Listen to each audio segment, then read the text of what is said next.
I will never be intimidated by Donald Trump. They were speaking about me in that meeting at White House. If they were not gossiping about me, they should have called me into that meeting. I would have answered everything that Donald Trump wanted from us. If they are not scared of me, call me into that meeting. Nonsense that Trump did in America, he will never do that nonsense in my presence, because I will confront him here and there with the facts.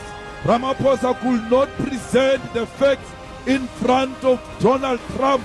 You've got a coward president. He left here. Ariana, he won't be bullied. When he arrived there, he was shaking. Donald Trump, another president scared of another president. Donald Trump said to him, you say farmers, you mean white people. He kept quiet. Farmers do not mean white people. Are black farmers, they are white farmers. Ramaphosa is a farmer himself. He should have said to Donald Trump, no, farmers are not white. I'm a farmer myself. I am not white. Why didn't he present that simple fact before Donald Trump? Why didn't he say, are so many people killed in South Africa and majority of them are blacks? There is no white genocide in South Africa. With crosses, he failed to defend the Constitutional Court.